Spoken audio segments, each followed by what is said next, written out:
Yo, what's going on, guys? Welcome back to the Water 2 channel. I'm with Kars again today, and we are still on the topic of anime. We really enjoyed making our anime video, whatever the last anime video is, probably a week ago, a few days ago, depending on when this gets up. But if you watched, our number one was both Naruto, so we decided we want to talk about it a bit more, get that common interest. So today we're going to be talking about our biggest problems with Naruto, whether it be plot holes or characters or just overall shit writing. So without further ado, let's get right into it. Okay, I have two problems with Naruto I'd like to discuss in this video. We're trying to keep this video under 20 minutes, so I'm not gonna go on like past videos I might have. But you go first. You go first. Tell us Uh, one of your problems. One of my biggest problems is honestly the ending and a bit of the war arc. So Okay. as Let's hear it. as most of you guys know, it was Akatsuki, Madara against all the villages that combined it to make the allied shinobi force. But it was just the bullshit with Kaguya. Like, it's just Yeah, so I agree. it made no sense. Like, it didn't belong. You know what I mean? It was kind of just oh, let's just throw it in, and then Yeah, I agree. They just yeah, but threw it that in. would do. Hope it works. Like, they had such good potential, and it's like, no. So honestly, that was probably one of the worst endings. Not even to mention the fucking like the marriage and the whole Hinata and Naruto. Like, okay, that was a good ending. You wrap up the story with like, oh, happily ever after bullshit. Hated that love But I relationship. feel like they just did it so shit. I think the way they set up Naruto and Hinata was awful. Like, she liked him and she was quiet, and you were like, yep, that's who he ends up marrying from episode one. That is such a bad way to set up romance, because that's not how romance in life works.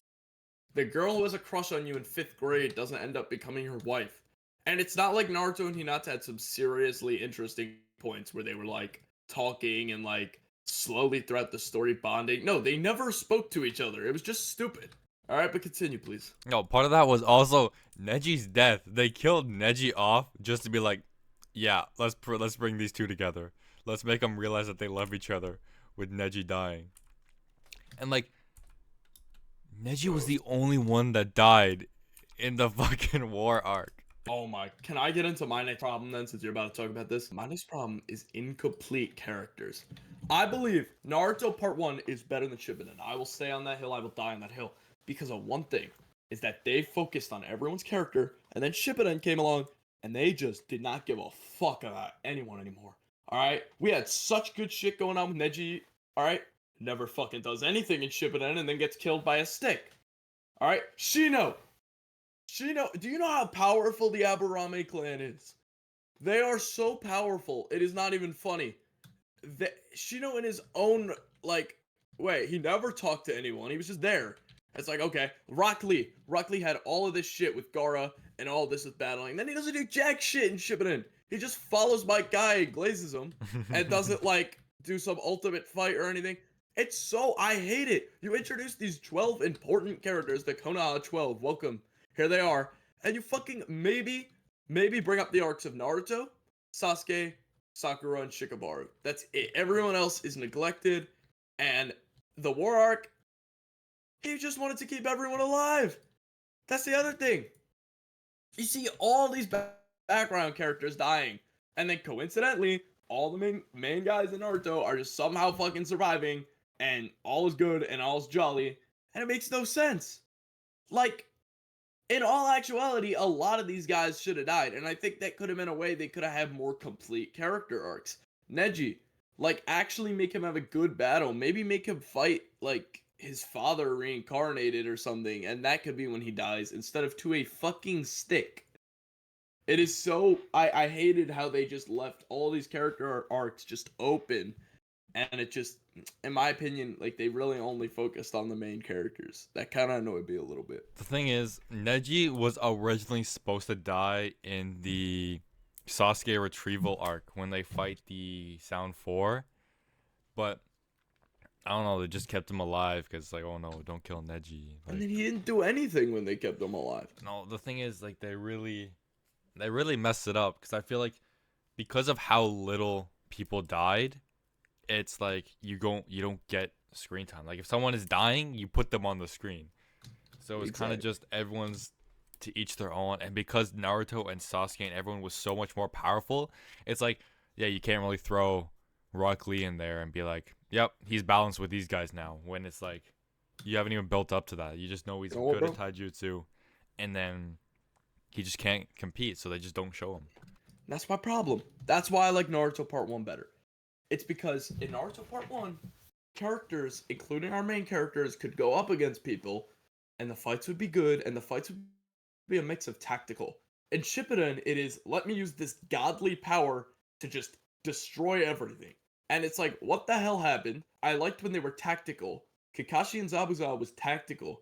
Like, I liked when they actually, like, I liked when it wasn't a bunch of godly figures shooting beams of light at each other. Like, I'm like, I did not sign up for this shit when I got to the war arc, and that's what was going on. Also, as well, like, I don't know, but okay, if there's only 12 people that graduated from the academy, like let's say that was above average, I think, right? There's not many that actually graduate from the academy. Well, it was 9 in Naruto's year, yeah. Like, how the hell do all the villages, assuming they have like the same general academy, same process, have like so many people? Like, look at all the ninjas in the war. Like when they zoom out You know and how it much shows there are? everything. Numbers wise, there's 80,000. And if you calculate them, each ninja village had 13,000 ninja on each end. 13,000, if 9 graduated from the academy each year, would take thousands of years to get 13,000. Yeah, that's crazy. And like, how many of them are actually Jonin? How many of them are still Chunin? Like And that's the other thing. No Genin fought in the war. So all of these guys had to somehow pass the Chunin exams. that, like that's crazy. And so That they it's just all pass, and we know cool. like how hard it is to pass. Like when we saw the Yeah. Chunin exam arc, like it was like only one or two really passed. Of course, over time it gets easier, but assuming like, you know, you do it and you're done. Most people don't pass the first time, so it takes them 2 3 tries. Even then, And it's like there's that one guy, who is it, the oldest Genin? yeah, Like, bro spent his whole life being a ninja and couldn't even pass the Chunin exam. Like that's the crazy thing. And he's like got the experience, he's got the stuff. But like even guys like him will never be in a war. So it's like and it's crazy. Assuming that there's also retired ninjas, some of them like you know, die this on is something missions. It's crazy.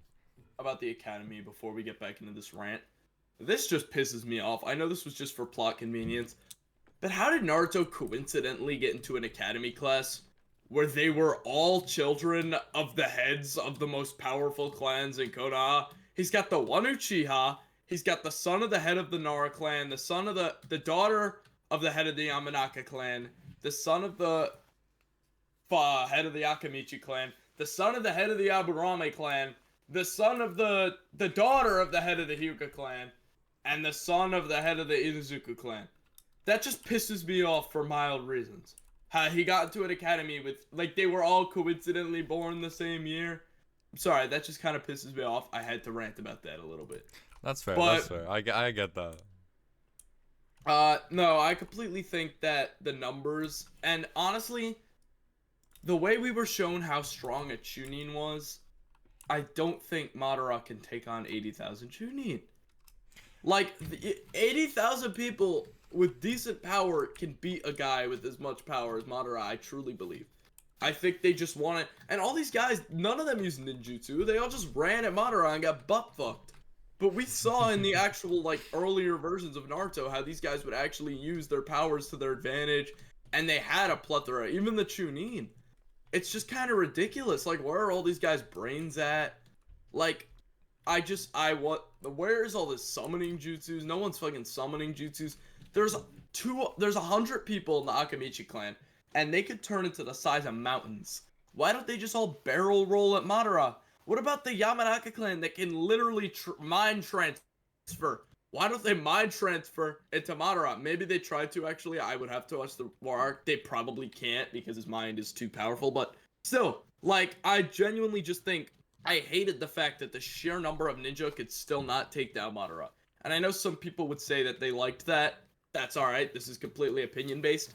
I just hated it because then all the other ninja are useless and you have two people that do everything. And I want to watch the show because I want a plethora of characters that are strong. That's why I like Naruto Part 1. You looked at Zabuza and you said, yo, this guy's strong and he's not fighting 10,000 people and turning into a giant monster the size of like Mount Everest and shooting balls at everyone. That he was just a ninja. He wasn't a god like they are in the later ones. He was just a ninja with a sword. And that's what I thought was cool. That's why I watched the show. I hated the war arc. I absolutely hated it. I'm sorry. And Like, even if they just kept the Akatsuki in, I would be fine. What'd you say? no, no, no. You finish. You finish. But honestly, personally, I did enjoy the war arc. Like, obviously, there was some really bad moments, like the ending and just some random, stupid shit. But I like the fact that it's like the 1v1s are always so much better than just a million versus a million. You know what I mean? I hated the fucking Like, I 80,000. like that it shows like, oh wow, he's so much more powerful. Like, this is like a real. This guy was like rivaled with Hashirama. Like, right? And that it ends up being like a small 1v1, not too confusing, not whatever. But I kind of also feel like you're talking about the first arc of Naruto, like everyone I feel like was a lot weaker then. Like, Of course, of course. so But Zabuza obviously, was just mid level. hmm? Zabuza was just supposed to be mid Jonin level. Like, But like I mean, oh, sorry, continue. especially with like Kakashi, like we also like not only are we seeing like the Konoha 12 like go up, but we're also seeing like how Kakashi gets better. So I feel like it's, you know, considering like he got better over time, and most people would. So I just think I don't like the power gaps, I guess. That's kind of the difference between me. I would have rather, I mean, sure, maybe like a high Kage, like, I would have rather it wasn't the whole world with Naruto in front of them. I know they were trying to do some cinematic thing. I would have rather Naruto just first Madara single-handedly instead. I know they were trying to do a whole thing where it was like, he was hated by everyone and now he's leading them into battle. I don't know, I just didn't like how there were 80,000 of them and they dealt that little damage to Madara. I truly believe that if you put 80,000 Chunin and Samurai against Madara, they would actually deal significant damage. And they just didn't show that. Like, I know Madara's all powerful and everything, but it's 80,000 people. I really do think that they would have dealt some damage to him. And, t- yeah, that's kind of just, I don't know, I guess I'm just too nostalgic for OG Naruto. But that kind of goes with all animes for me, too. I kind of like when there's, like, 20 really powerful characters instead of, like, 3. And I kind of like when they're all not plot conveniently powerful. Like, oh, it's the original four. Like, I know the whole point is they're following the four because they're going to become the most powerful four. But, like, I'd rather they all come from different areas instead of the same area. That's just another weird nitpicky thing I have. So, to be honest, I hated how much more powerful they made the Leaf Village than the other that's villages. true. I actually agree with that because I feel like you look to all the other villages, they get like one strong person. Like, I Like, get one. the story. Exactly. The story is centered around like Naruto, the Leaf Village. So obviously, they're like the main village, just like how in Harry Potter, like Gryffindor was the main house. Just that's because that's where the main character is. But like, think of like any other village. Like, who's the strongest in the other villages? You might immediately think Akatsuki and Kage, but you don't like. Okay, name a normal villager that's like Name strong. a high rank Yeah, Jonin from the name village like hidden in the stone. like Like, no, they don't exist. Where are the Kakashi level fighters in the other villages? Like, they should exist. In all actuality, they really should. In real life, that's how it works. The most powerful all just don't, like, in UFC, the most powerful aren't all from America. They're from around the world in different areas. Like, I don't know. I have to go. Uh, but anyways, I want to know y'all's thoughts on this stuff and kind of what you guys think. Thank you for tuning into this video. Keep racing, guys. I'll catch you. All right, that's gonna end it here, guys. Thank you so much for watching. If you want to see more of like our Naruto anime kind of stuff, let us know because we're actually like it's something we really enjoy. So we obviously want to make a lot more of it. But let us know what you guys think. Also, make sure to like, dislike. If you dislike, let us know why in the comments. Let us know how I can provide the best viewing experience for you guys. Make sure to subscribe too to be notified. But yeah, thank you guys so much for watching. Thank you guys so much for watching. Hopefully you enjoyed. Take it easy, guys.